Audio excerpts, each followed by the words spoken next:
عليه الصلاة والسلام আলহামদুলিল্লাহ। আল্লাহ পাকের দরবারে অসংখ্য অগণিত শুকরিয়া যে আল্লাহ পাক রব্বুল আলামিন আমাদেরকে পবিত্র জুমার দিন যথাসময়ে মসজিদে আসার এবং বসার তৌফিক দান করেছেন এবং নামাজ আদায়ের পূর্ব মুহূর্তে কিছু দিনই কথাবার্তা বলার এবং শোনার তৌফিক দান করতেছেন। এজন্য আমরা সকলে আল্লাহ পাকের দরবারে শুকরিয়া আদায় করেই বলি আলহামদুলিল্লাহ।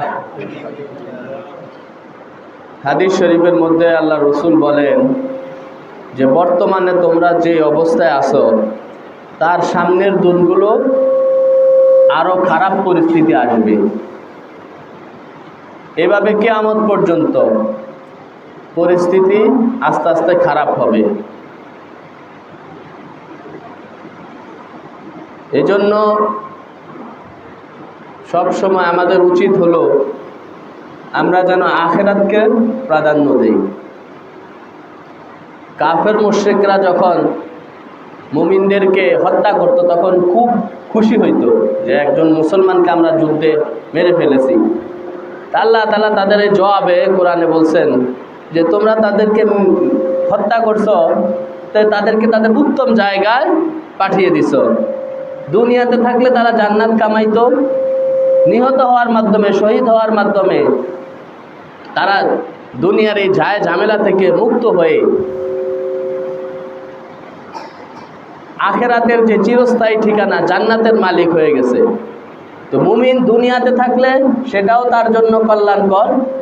একজন ইমানদার ইমানের হালতে যদি সে মারা যায় আর জান্নাতি হয়ে যায় সেটাও তার জন্য কল্যাণকর। তো যে কোনো পরিস্থিতি আমাদের সামনে আসুক না কেন আমাদের উচিত হচ্ছে আখিরাতকে প্রাধান্য দেওয়া। আল্লাহর ঘর মসজিদগুলোকে আবাদ রাখা, মসজিদের সাথে সম্পর্ক রাখা। পৃথিবীর হালত যত দিন যাবে হাদিসের ভাষ্য অনুযায়ী খারাপ হতেই থাকবে। আমাদের যে মূল মাকসাদ আখিরাত যেন আমাদের হাতছাড়া না হয়। দুনিয়া যে কোনো সময় হাতছাড়া হইতে পারে। কত আশা ভরসা করে বিল্ডিং বানাইছে, বহুতল ভবন করছে, এক মিসাইল মেরে শেষ করে দিতেছে। পুরা জীবনের সব সম্পত্তি এক মিসাইলে শেষ করে দিছে। দুনিয়া হাতছাড়া হয়ে যাবে, কিন্তু আখিরাত এটা হাতছাড়া হওয়ার সুযোগ নাই। আমি যতটুকু কামাই করব সেটা আমার জন্য বরাদ্দ থাকবে, ওইটা আমার থেকে কেউ নিতে পারবে না। এজন্য আল্লাহর ঘরের সাথে সম্পর্ক রক্ষা করা, আল্লাহর ঘর আমাদের যেন বাসস্থান হয় এরকম আল্লাহর ঘরের সাথে সম্পর্ক রাখা। সূরা তওবার 18 নম্বর আয়াত আল্লাহ তাআলা বলেন ইন্নামা ইয়ামুরু মাসাজিদাল্লাহি মান আমানা বিল্লাহি ওয়াল ইয়াউমিল আখির। নিশ্চয়ই যারা আখিরাতের উপর বিশ্বাস রাখে, ইমানদার যারা আখিরাতের উপর বিশ্বাস রাখে তারা আল্লাহর ঘরকে আবাদ করে। আল্লাহর ঘর আবাদ করার মানে আল্লাহর ঘর তৈরি করে। পৃথিবীর যেই প্রান্তে আল্লাহর ঘর নাই, মসজিদ নাই, সেখানে মসজিদ তৈরি করে, মসজিদের সাথে সম্পর্ক রাখে, মসজিদের সাথে আসা যাওয়া বেশি, সময় পাইলেই মসজিদের সাথে তার সম্পর্ক, মসজিদে সময় দেওয়ার চেষ্টা করে। এটা হচ্ছে আল্লাহর ঘর আবাদ করা। ইন্নামা ইয়ামুরু মাসাজিদাল্লাহি মান আমানা বিল্লাহি ওয়াল ইয়াউমিল আখির ওয়া আকামাস সালাহ। তারা নামাজ কায়েম করে, ওয়া আতাজ যাকাহ, যাকাত প্রতিষ্ঠিত করে। নামাজ কায়েম করার উদাহরণ আমি একবার দিয়েছিলাম যে আমাদের সমাজে পোশাক পরার যেই সিস্টেম এটা সমাজে প্রতিষ্ঠিত আছে। এখন যদি কেউ একজন পোশাক ছাড়া আমাদের সমাজে বের হয়, ঘর থেকে বের হয়, সবাই তাকে দূর দূর করে তাড়িয়ে দিবে, সবাই তাকে ধিক্কার দিবে, নিন্দা করবে। এই সমাজে পোশাক পরার বিধান আছে, সুতরাং তুমি পোশাক ছাড়া কেন ঘর থেকে বের হলা? এই যে এইভাবে যেই প্রতিষ্ঠিত আছে পোশাক পরার একটা বিধান সমাজে, এটাকে বলা হয় কায়েম করা। তা আল্লাহ তাআলা কোরআন শরীফেও এই কথাই বলছেন, নামাজ কায়েম করো, নামাজ পড়ো। এটা কোরআন শরীফের কোনো জায়গায় নেই, হাদিসে আছে নামাজ পড়ো, কিন্তু কোরআনে আল্লাহ তাআলা সব জায়গায় বলছেন আকামুস সালাহ, নামাজ কায়েম করো। তার মানে কি, একটা লোক যদি নামাজ না পড়ে সবাই তাকে বয়কট করবে। একটা পরিবারের মধ্যে যদি কেউ নামাজ না পড়ে সবাই তাকে বয়কট করবে। পিতা ঘরে ঢুকলেই আগে খবর নেবে, সন্তান তুমি নামাজ পড়ছো কিনা, মেয়ে তুমি নামাজ পড়ছো কিনা। সবার খবর নেবে নামাজ আছে কিনা। এটা হচ্ছে প্রতিষ্ঠিত করা। সমাজে একটা লোক নামাজ পড়ে না, তো সবাই মিলে তাকে বয়কট করছে যে সে নামাজি না, তার সাথে লেনদেন নাই, তার সাথে বিবাহ সাথী নাই, তার সাথে কথাবার্তা নাই। এভাবে যদি একটা সমাজ দাঁড়িয়ে যায়, একটা দোকানদার নামাজ পড়ে না, তো এই দোকানে কোনো কাস্টমারই যায় না, এ বেনামাজি, এর দোকান থেকে কিছু কিনবো না। একটা লোক নামাজ পড়ে না, তো তার মেয়েকে, তার সন্তানের সাথে কেউ কোনো বৈবাহিক সম্পর্ক করতে যায় না, আত্মীয়তা করতে যায় না। কেন? সে নামাজ পড়ে না। এইভাবে যদি কোনো সমাজে হয়ে যায়, তাহলে বুঝতে হবে ওই সমাজে কোরআনের এই আয়াত বাস্তবায়ন হয়েছে, আকামুস সালাহ সেখানে হয়েছে। আর এই পরিস্থিতি যতক্ষণ পর্যন্ত না হবে, ততক্ষণ পর্যন্ত কোরআনের আয়াত প্রতিষ্ঠিত হবে না। আল্লাহ তাআলা বলেন, যারা ঈমানদার তারা মসজিদ আবাদ করে, যারা আখিরাতের উপর বিশ্বাস রাখে তারা মসজিদ আবাদ করে। ওয়া আকামুস সালাহ, নামাজ কায়েম করে, ওয়া আতাজ যাকাত, যাকাত প্রদান করে, ওয়া লাম ইয়াখশা ইল্লাল্লাহ, এবং আল্লাহকে ছাড়া তারা কাউকে ভয় করে না। ফাআসা উলাইকা আইয়াকুনু মিনাল মুহতাদিন। আল্লাহ তাআলা বলেন, এরাই হেদায়েত প্রাপ্ত, এরাই সঠিক পথের উপর আছে। এজন্য মুমিন হিসেবে আমাদের প্রধান যেই অবসর সময়, এই সময়টা উচিত হলো আমাদের মসজিদে দেওয়া। হাদিস শরীফের মধ্যে আল্লাহ রাসূল বলেন, মা মিন রাজুলিন ইয়াতাতাহহারু ফায়ুহসিনুত তুহুরা, যেই ব্যক্তি সুন্দরভাবে ওযু করলো, ওযু করে মসজিদের দিকে যায়, ফায়ুহসিনুল ওযুআ, ওযু করার সময় হাদিস শরীফের মধ্যে সব জায়গায় আছে ওযু সুন্দরভাবে করতে হবে, তাড়াহুড়া করে ওযু করা যাবে না। তাড়াহুড়া করে ওযু করলে, ওযু যদি এক চুল পরিমাণ জায়গা শুকনা থেকে যায়, ওযু হবে না। একবার কিছু সাহাবী আল্লাহ রাসূলের সামনে যুদ্ধের ময়দানে তাড়াহুড়া করে ওযু করছেন, তাদের পায়ের গোড়ালি পানি পৌঁছে নাই।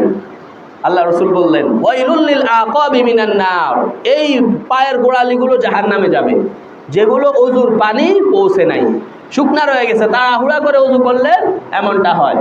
আল্লাহ রাসূল যত জায়গায় ওযুর কথা বলছেন যে ওযু সুন্দর করে করে, ফায়ুহসিনুল ওযুআ সুম্মা তা'মাদু ইলা মাসজিদিম মিন মাসাজিদিল্লাহ, সুন্দরভাবে ঘর থেকে ওযু করে যখন সে কোনো মসজিদের দিকে রওনা হয়, কাতাবাল্লাহু লাহু বিকুল্লি খুতওয়াতিন ইয়াখতুহা হাসানাহ, তার প্রত্যেকটা কদমে কদমে আল্লাহ তাআলা একটা করে নেকি দান করেন।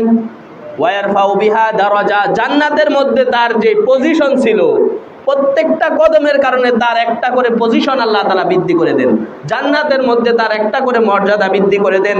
ওয়া ইয়াহুত্তু আনহু বিহা সাইয়্যা, এবং প্রতি কদমে কদমে তার এক একটা করে গুনাহ মাফ হইতে থাকে। মসজিদ থেকে দূরে, মসজিদে নববী থেকে একটা গোত্র ছিল বনু সালামা, তারা নিয়ত করলো যে আমরা মসজিদে নববীর কাছে ঘর বানাই, তাহলে মসজিদে আসতে আমাদের সহজ হবে। আল্লাহ রসুল যখন এটা শুনতে পারলেন, যখন শুনতে পেলেন, তখন বললেন, না, তোমরা সেখানেই থাকো, তোমাদের ঘর যেখানে সেখানেই থাকো। দিয়ারুকুম তুকতাবু আসারুকুম, তোমরা যত দূর থেকে আসবে তত বেশি তোমাদের সওয়াব হবে। আমাদের সমাজে যারা মসজিদের একটু, যারা নামাজি যাদের নামাজ পড়ার অভ্যাস আছে, তাদের আশেপাশে যদি মসজিদ থাকে তাহলে আমরা মসজিদে আসি, একটু দূরে হইলেই আর মসজিদে আসি না, ঘরে নামাজ পড়ে নেই। কিন্তু আল্লাহ রসুলের হাদিসে আসছে যে যত দূর থেকে মসজিদে আসবে তত তার বেশি সওয়াব হবে। আল্লাহ রসুল ওই বনু সালামাকে বললেন, তোমরা সেখানেই থাকো, দিয়ারুকুম তুকতাবু আসারুকুম, তোমরা যত দূর থেকে আসবে তত বেশি সওয়াব হবে, মসজিদের কাছে আসার দরকার নেই। তো এই হাদিসের রাবি আব্দুল্লাহ ইবনে মাসউদ বলেন, প্রতি কদমে কদমে আল্লাহ তাআলা এক একটা করে নেকি দেন, প্রতি কদমে কদমে তার গুনাহ মাফ হয়, প্রতি কদমে কদমে জান্নাতের মধ্যে আল্লাহ তাআলা তার মর্যাদাকে বৃদ্ধি করে দেন। এরপরে সাহাবী বলেন, ওয়ালাকাদ রাআইতুনা মা ইয়াতাখাল্লাফু আনহা, আমাদের জামানায়, সাহাবায়ে কেরামের জামানায় এমন ছিল সমাজটা যে কোনো মানুষ জামাত ত্যাগ করতো না, ইল্লা মুনাফিকুন মা'লুমুন নিফাক, তবে যে স্পষ্ট মুনাফিক, সবাই জানে এই লোকটা মুনাফিক, এরকম ব্যক্তি ছাড়া আমাদের সমাজে কেউ জামাত ত্যাগ করে একাকী নামাজ পড়ার সাহস রসুলের জামানায় কেউ পাইতই না। ওয়ালাকাদ কানা আর-রাজুলু ইউতা বিহি ইউহাদি বাইনার রাজুলাইনি, অসুস্থ ব্যক্তি তাকে দুই ব্যক্তি তাদের কাঁধে ভর করে নিয়ে এসে হাত্তা ইউকামু ফিস সাফি, কাতারের মধ্যে দাঁড় করিয়ে দিত। এরকম একটা জামানা তখন ছিল সাহাবায়ে কেরামের জামানায়। আল্লাহ রসুল সাহাবী আব্দুল্লাহ ইবনে মাসউদ, যিনি সবসময় আল্লাহ রসুলের সাহাবীর সাথে থাকতেন, তাকে বলা হয় সাহিবুল নালি ওয়াল মিসাদা। রসুলের জায়নামাজ, রসুলের জুতা মুবারক তিনি বহন করতেন। উনি বলেন যে আমাদের সময় মুনাফিক ছাড়া কেউ মসজিদের বাহিরে নামাজ পড়তো না, সবাই মসজিদে এসে জামাতে নামাজ পড়তো, এবং অসুস্থ ব্যক্তি হলে সে ব্যক্তিও দুই ব্যক্তির কাঁধে ভর করে দিয়ে হলেও জামাতে এসে নামাজ পড়তো। আরেক হাদিসের মধ্যে আল্লাহ রসুল বলেন, আলা আদুল্লুকুম আলা মা ইয়ামহুল্লাহু বিহিল খতায়া, আমি কি তোমাদেরকে এমন আমলের কথা বলে দেব যে আমল তোমাদেরকে আল্লাহ তাআলা যে আমলের বরকতে সমস্ত গুনাহ মাফ করে দিবেন, ওয়ায়ারফাউ বিহিদ দারাজাত, এবং যে আমলের উসিলায় আল্লাহ তাআলা তোমাদের মর্যাদা বৃদ্ধি করবেন। ক্বালু বালা ইয়া রাসূলুল্লাহ, সাহাবা একরাম বললেন অবশ্যই বলে দেন, এমন আমলই তো আমরা চাই যে আমলের দ্বারা গুনাহ মাফ হয়, জান্নাতের মর্যাদা বৃদ্ধি পায়। আল্লাহ রসুল বলেন ইসবাগুল উযুই আলাল মাকারিহি, যখন অজু করতে কষ্ট হয় তখনও সুন্দর করে অজু করা। শীতকালের বিশেষ করে ঠান্ডা পানি দিয়ে অজু করতে চায় না, করতে কষ্ট হয়, এই সময়ও যে সুন্দর করে সুন্নত তরিকায় অজু করে, বা কারো কোনো শরীরে কোনো অসুস্থতা আছে, পানি ধরলেই কষ্ট হয়, তারপরেও সে সুন্দর করে অজু করে। ওয়া কাসরাতুল খতাই ইলাল মাসাজিদ, এবং যেই ব্যক্তি বেশি বেশি মসজিদের দিকে আসে, যার যত বেশি কদম লাগে তার আমলনামায় তত বেশি সওয়াব হবে। ওয়া ইনতিযারুস সালাতি বাদা সালাহ, এবং এক নামাজ শেষ হয়ে গেলে আরেক নামাজের জন্য অপেক্ষা করা। এই আমলগুলোর দ্বারা বান্দার গুনাহ মাফ হয়, আল্লাহ তাআলার কাছে তার মর্যাদা বৃদ্ধি পেতে থাকে। এরপরে রসুল বলেন যালিকুমুর রিবাত, এটাই হচ্ছে আমার উম্মতের রিবাত, অর্থাৎ আল্লাহর রাস্তায় যারা মুসলিম রাষ্ট্র পাহারা দেয়। একটা মুসলিম রাষ্ট্র পাহারা দিলে, আল্লাহর রাস্তায় সারা রাত পাহারা দিলে যে সওয়াব, একটা লোক মসজিদে নামাজ শেষ হয়ে গেছে, আরেক নামাজের জন্য অপেক্ষা করতেছে মসজিদে বসে বসে, আসর পড়ছে তো চিন্তা করলো মাগরিব তো আর 1 ঘন্টা আছে, যা দরকার কি, অল্প সময় তো, এই মসজিদে বসে আছে। এটা সে আল্লাহর রাস্তায় বর্ডার যারা পাহারা দেয় তারা যেই সওয়াব পাবে, এই লোকটা সেই সওয়াব পাবে। আরেক হাদিসে আছে আন আবি উমামা রাদিয়াল্লাহু তাআলা আনহু, আবু উমামা রাদিয়াল্লাহু তাআলা আনহু থেকে বর্ণিত, মান তাওয়াদ্দা লিস-সালাতি ফাসবাগাল উযুআ, যে নামাজের জন্য ওযু করলো এবং সুন্দরভাবে ওযু করলো। দেখেন 3টা হাদিস পড়ছি, 3ও হাদিসেই আছে ফাসবাগাল উযুআ ফায়ুহসিনুল উযুআ, ইসবাগুল উযুই আলাল মাকারিহি, 3ও হাদিস আল্লাহর রাসূল ওযু সুন্দর করে কথা বলা হয়েছে। অজু ঠিক নাই, নামাজ ঠিক নাই, নামাজ ঠিক না হলে কোনো কিছু ঠিক হবে না। এই জন্য অজু আগে ঠিক হইতে হবে, একটা অঙ্গ যাতে শুকনা না থাকে। সুম্মা মাশা ইলা সালাতিল মাকতুবাতি, ও সুন্দর করে অজু করার পরে যদি কেউ ফরজ নামাজ পড়ার জন্য মসজিদের দিকে রওনা হয়, ফাআজরুহু কাআজরিল হাজিল মুহরিমি, আল্লাহ রসুল বলেন একটা লোক ইহরাম বেঁধে হজে গেলে যেই সওয়াব, একটা লোক যখন বাসা থেকে অজু করে মসজিদের দিকে রওনা হয়, সে ওই হাজী সাহেবের মতো সওয়াব তার আমলনামায় লেখা হইতে থাকে। আরেক হাদিসে আছে আল্লাহ রসুল বলেন সালাসাতুন যামিনুন আলাল্লাহ, 3 ব্যক্তি আল্লাহ তাআলার হেফাজতে থাকে। 3 ব্যক্তিকে হেফাজত করার দায়িত্ব স্বয়ং আল্লাহ তাআলা। রজুলুন খরাজা গাজিয়ান, 1 নাম্বার যে ব্যক্তি আল্লাহর রাস্তায় আল্লাহর দ্বীনকে জমিনের বুকে টিকিয়ে রাখার জন্য আল্লাহর রাস্তায় জিহাদে চলে গেছে, এই ব্যক্তি আল্লাহ তাআলার জিম্মায় থাকে। ওয়া রাজুলুন রাহা ইলাল মসজিদে, এবং ওই ব্যক্তি আল্লাহর হেফাজতে থাকে যে ব্যক্তি মসজিদের দিকে চলে গেছে। যে ব্যক্তি মসজিদে গেছে সে আল্লাহর হেফাজতে চলে যায়। কিছুদিন আগে তুরস্কে ভূমিকম্প হয়েছে, তো এক ভবন ধসে পড়ছে, ওই ভবনের মধ্যে সব মারা গেছে, একটা লোক ফজরের নামাজে গেছে, ওই লোকটা বেঁচে গেছে আল্লাহর হেফাজতে। এই ফজরের নামাজের উসিলায় আল্লাহ তাআলা তাকে বাঁচায় দিয়েছে, আর সব ঘুমাইছে, সব মারা গেছে ওই ভূমিকম্পে তুরস্কে। তো যে ব্যক্তি মসজিদে যায় সে ব্যক্তি আল্লাহর জিম্মায়, আল্লাহর হেফাজতে থাকে। রাজুলুন দাখালা বাইতাহু বিসালামিন, এবং যে ব্যক্তি ঘরে ঢোকার সময় সালাম দিয়ে ঘরে ঢুকে, ওই ঘরের লোকদেরকে আল্লাহ তাআলা হেফাজত করেন। সালাম দিয়ে ঘরে ঢুকলে ওই লোকটাকে আল্লাহ তাআলা নিজ জিম্মাদারিতে রাখেন, হেফাজতে রাখেন। হাদিস শরীফের মধ্যে আসছে মানুষ যখন তার ঘরের দিকে রওনা হয়, তখন শয়তান মানুষের পিছু নেয়, পিছু নিয়ে এসে যখন মানুষটা দরজা দিয়ে ঘরে ঢুকে যদি সালাম দিয়ে ঘরে ঢুকে, তাহলে ওই শয়তান আর ঢুকতে পারে না। আল্লাহ তাআলার পক্ষ থেকে সিস্টেমই এটা। ওই লোকটা যদি ঘরে সালাম দিয়ে ঢুকে, তখন ওই শয়তান ঘরে ঢুকতে পারে না, কুদরতে এক আড়াল হয়ে যায়। আর যদি সালাম না দিয়ে ঘরে ঢুকে, তখন শয়তানও তার সাথে ঘরে ঢুকে এবং তার সাথী সঙ্গীদেরকে ডাকতে থাকে, আসো আসো, আজকে আমাদের থাকার জায়গা হয়ে গেছে। এই লোক ঘরে ঢুকছে কিন্তু সালাম দেয় নাই, সুতরাং এই ঘর আমাদের ঘর। ওই ঘর তখন শয়তানের বাসস্থান হয়ে যায়, যেই ঘরের মানুষগুলো তাদের ঘরে ঢোকার সময় সালাম না দিয়ে ঢুকে। তো দেখেন আমাদের সমাজে এটা নাই।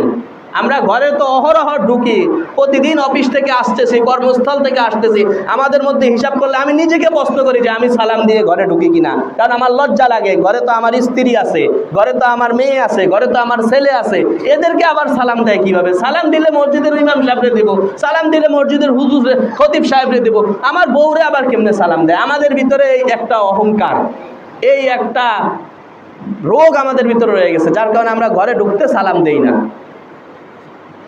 হাদিস শরীফের মধ্যে আল্লাহ রাসূল বলেন, কেউ যদি ঘরে ঢুকতে সালাম না দেয় তো ওই ঘরে শয়তান থাকে, সারা রাত শয়তান থাকে।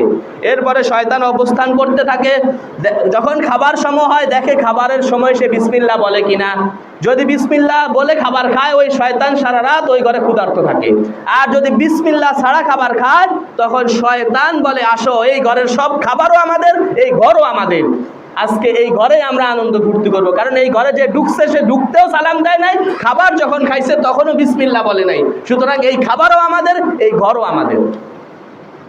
সে তার সাথী সঙ্গীদের ডাকতে থাকে, আসো আসো, আদরাকতুমুল মাবিতা ওয়াল আইশা, আজকে তোমরা থাকার জায়গাও পেয়েছো এবং খাবারও পেয়েছো।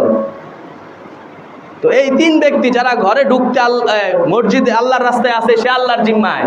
যারা মসজিদের দিকে রওনা হয়, সে আল্লাহর জিম্মায়। এবং যে ব্যক্তি ঘরে ঢুকতে সালাম দেয়, তারা আল্লাহর জিম্মায় থাকে। এদেরকে সালাসাতুন যামিনুন আলাল্লাহ, এদেরকে হেফাজত করার দায়িত্ব আল্লাহ তাআলার। অন্যত্র আরেক হাদিসে আছে, যারা মসজিদে যাবে তারা আল্লাহর মেহমান হয়ে যায়। মান তাওয়াদ্দা ফি বাইতিহি, যে আল্লাহর নিজের ঘরে ওযু করলো, সুম্মা আতাল মসজিদা ফাহুয়া যাইরুল্লাহ, যে সুন্দর করে ওযু করে আল্লাহর ঘরের দিকে রওনা হলো, সে আল্লাহর মেহমান হয়ে যায়। ওয়া হাক্কুন আলাল মাযুরি আন ইউকরিমাজ যায়ির, আল্লাহর নবী বলেন, কেউ যখন কারো ঘরে আসে তখন ঘরওয়ালার জন্য এটা আবশ্যক হয়ে যায়, ওয়াজিব হয়ে যায় যে সে তাকে সম্মান করবে।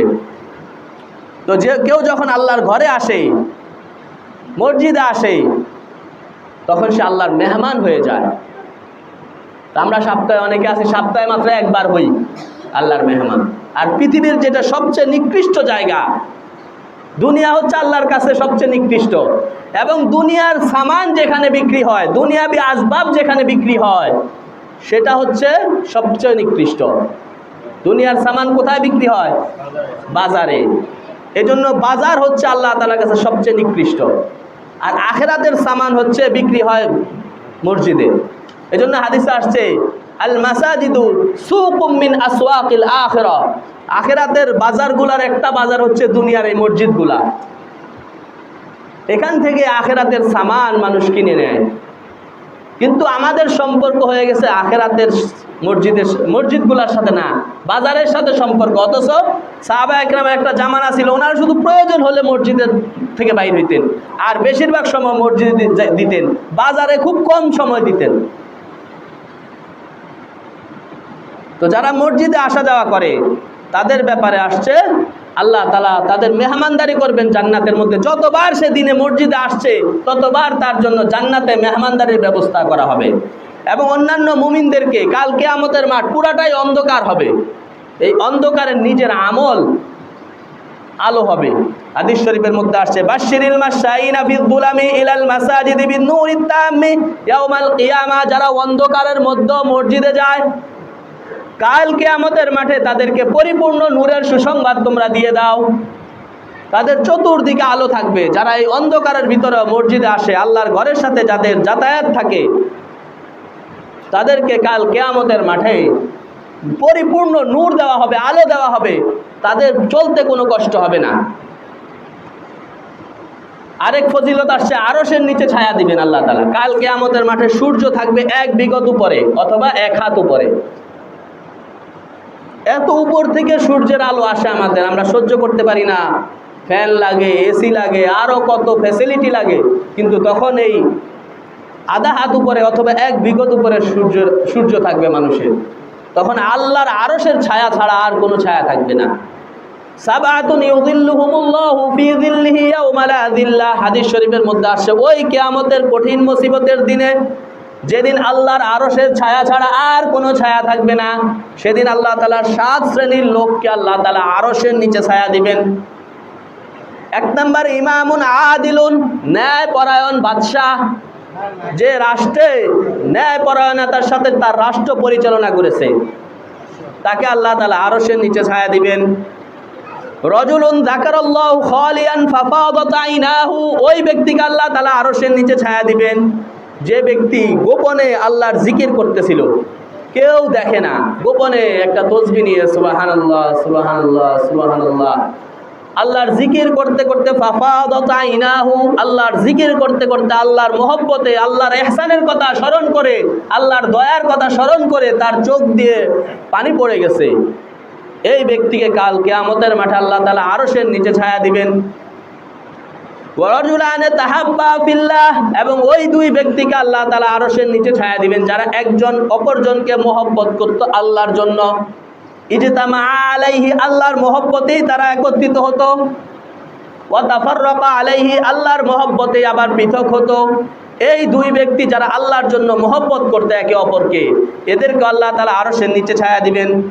ওয়ারাজুলুন দাআতহু ইমরাআতুন যাতা হাসাবিন ওয়া মানসাবিন ফাকালা ইন্নী আখাফুল্লাহ, ওই যুবককে আল্লাহ তাআলা কাল কিয়ামতের মাঠে আরশের নিচে ছায়া দিবেন। যেই যুবককে কোনো সুন্দরী উচ্চ বংশের নারী তাকে আহ্বান করছিল, আসো আমরা নিজেদের মনোবাসনা পূর্ণ করি, কিন্তু যুবক সমস্ত সুযোগ থাকা সত্ত্বেও বলছে ইন্নী আখাফুল্লাহ, আমি আল্লাহকে ভয় করি।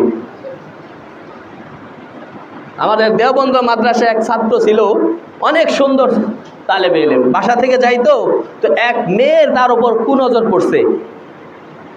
একদিন সে তার বাড়ির দাসীকে পাঠাইলো যে এই ছেলেটাকে যা বলো যে আমার বাড়িতে আমাদের একজন অসুস্থ, আপনি যা একটু ঝাড়ফুঁক করে আসেন, অনেক অসুস্থ। তো মাদ্রাসার ছাত্র মনে করছে হয়তো জিনে টিনে ধরছে, যে গেছে ঝাড়ফুঁক করতে, বলছে আপনি একটু তাকে পানি পড়া দিয়ে আসেন, অনেক অসুস্থ আমার ম্যাডাম। এই বর্তমান বাসা হইলে এরকম হবে আর কি। তো গেছে, যাওয়ার সাথে সাথে ওই মেয়ে কুমতলব দরজা আটকায় ফেলছে। দরজা আটকায় বলছে, তোমাকে আমি অনেক দিন ধরে ফলো করতেছি হুজুর, আজকে আমার সাথে অপকর্ম করতে হবে, নাহলে তোমাকে আমি এখানে লাঞ্ছিত করব, অপমানিত করব, সবার সামনে তোমাকে অপমানিত হইতে হবে। আমার সাথে আমার মনোবাসনা পূর্ণ করে, তাহলে সুন্দর মতো তুমি তোমার মতো চলে যেতে পারবা। অনেক দিন ধরে হুজুর তোমার ফলো করতেছে, আজকে পাইছি। হুজুর চিন্তা করলো এটা জেনা, এটার শাস্তি হচ্ছে মৃত্যুদণ্ড। আল্লাহর কাছে কত বড় জেনা! আল্লাহ তাআলা বলছেন লা তাকরাবুজ জেনা, তোমরা জেনার কাছেও যেও না। এই মহিলা আমাকে সেই দিকে আহ্বান করতেছে, এখন বাঁচার উপায় কি? না মানলেও তো সে আবার অপমানিত করবে আমাকে। বলছে ঠিক আছে, আমাকে 1 মিনিট একটু আমাকে টয়লেটে যাওয়ার সুযোগ দেন। গেছে, ওই হুজুরের টয়লেটে গিয়ে নিজের শরীরে ওই টয়লেটের ময়লা মাইখান আসছে। এই মহিলা তো দেখে আরে কি পাগল, এতে পাগল, তাড়াতাড়ি তার ধাক্কা দিয়ে ঘর থেকে বাইর করে দিছে।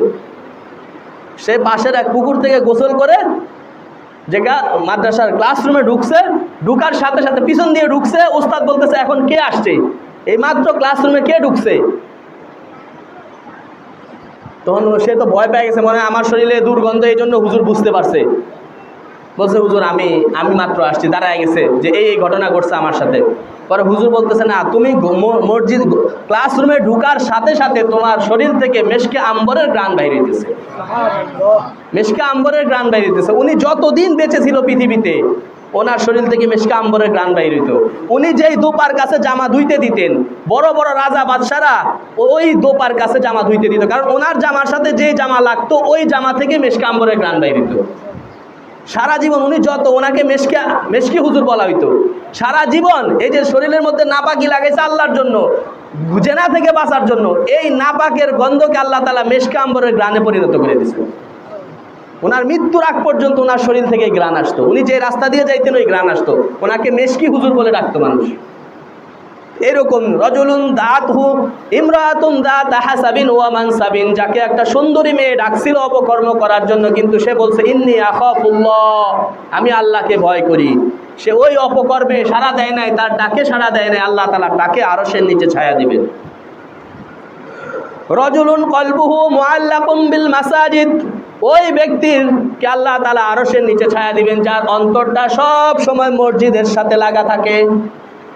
এই যে কিছু লোক আছে, এখন আমরা জুমার নামাজ পড়ে চলে যাব, আমরা তো অনেকে ঘুমায় থাকবো, ঘুমে আসর কাজা হয়ে যাবে। আর অনেক আল্লাহর বান্দা আছে ঘুম হবে না শান্তিতে, যদি আসর মসজিদে না পড়তে পারি, বারবার ঘড়ি দেখবে যে আসরের সময় কখন হইলো, 5টা বাজে আসরের জামাত, আবার জামাতে যাইতে হবে। এই জন্য ঘুমের ভিতরেও অনেক সময় ঘুম ভেঙ্গা ঘড়ির দিকে তাকায়, ঘড়ি মোবাইল বালিশের পাশে রেখে দেয়, নামাজ যাতে কাজা না হয়। কোনো জায়গায় সফরে গেছে, তা আগেই খবর নেয় এখানে জামাত কয়টায়। আমার এখানে এক মুসল্লি আছে, এসেই ফোন দেয় যে হুজুর এশার জামাত কয়টায় করছেন। এই যে যাতে মসজিদ জামাত ছুটে না যায়, কোনো জায়গায় সফর করবে তো আগেই খবর নেয় যে কোন জায়গায় গেলে জামাতটা ধরা যাবে, কোন জায়গায় গেলে আমার জামাত মিস হবে না, কয়টার সময় আমাকে গাড়িতে উঠলে আমি জোহরের নামাজটা জামাতে পড়তে পারবো, কোন জায়গা থেকে কোন জায়গায় গেলে ওই হিসেবে টিকিট কাটে। এই কিছু আল্লাহর বান্দা এরকমও আছে, যে কোনো জায়গায় যায় আগে খোঁজ নেয় মসজিদ কোথায়, মসজিদ কোথায় আছে। এই যে যাদের অন্তর কলবুহু মুআল্লাকুম বিল মাসাজিদ, যাদের অন্তর সব সময় মসজিদের সাথে লাগা, তাদেরকে আল্লাহ তাআলা কাল কিয়ামতের মাঠে আরশের নিচে ছায়া দিবেন। আরেকজন আছে শাবুন নাশা ফি ইবাদাতিল্লাহ, ওই যুবককে আল্লাহ তাআলা আরশের নিচে ছায়া দিবেন যার যৌবন কাল ইবাদতের মধ্যে কেটেছে। আমাদের যৌবন কাল যায় সব উল্টাপাল্টা জায়গায়, বার্ধক্যকালে এসে আর ইবাদত করতে হাজারো কষ্ট। এমনও মুসল্লি এখন আমাদের দেখতে হয় যে বয়স হয়ে গেছে, এখন কি করবে, নামাজে দাঁড়াইছে, একামত হয়েছে, নামাজে এখন অজু ছুটে গেছে, বাধ্য হয়ে তার নামাজ ছেড়ে দিতে হইতেছে, চলে দিতেছে, কারণ এখন বয়স হয়ে গেছে, এখন আর আগের মতো অজু ধরে রাখতে পারে না, এখন আর আগের মতো সেজদা দিতে পারে না, এখন আর আগের মতো লম্বা সময় তারাবি পড়তে পারে না। এই জন্য যারা যৌবনকালে শাবুন নাশা ফি ইবাদাতিল্লাহ, যে যুবক তার যৌবনকাল ইবাদতের মধ্যে কাটিয়েছে, তাকে আল্লাহ তাআলা আরশের নিচে ছায়া দিবেন। এজন্য বলছে দরজওয়ানি তওবা করদম শওয়ায়ে পয়গম্বরি ওয়াক্তে ফিরি গিরগে জালেম মিশাওয়াত পরহেজগারি। জওয়ানকালে যৌবনকালে তওবা করা, যৌবনকালে ইবাদত করা, এটা হচ্ছে নবীদের সিফত।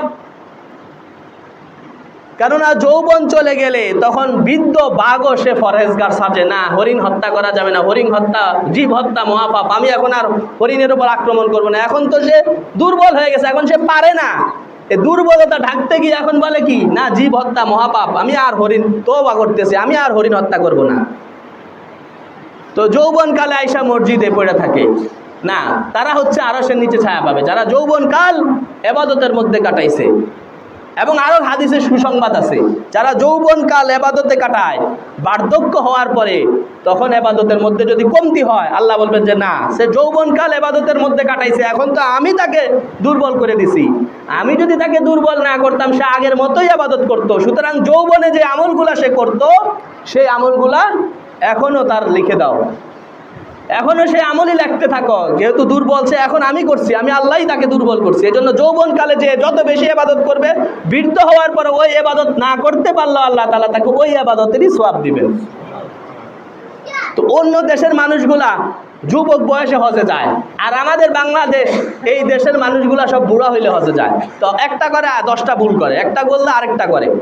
এজন্য যাদের তৌফিক আছে, আল্লাহ তাআলা সামর্থ্য দিয়েছেন, যৌবনকালে হজ করে ফেলেন, তাহলে হজের সওয়াবও পাবেন, মজাও পাবেন।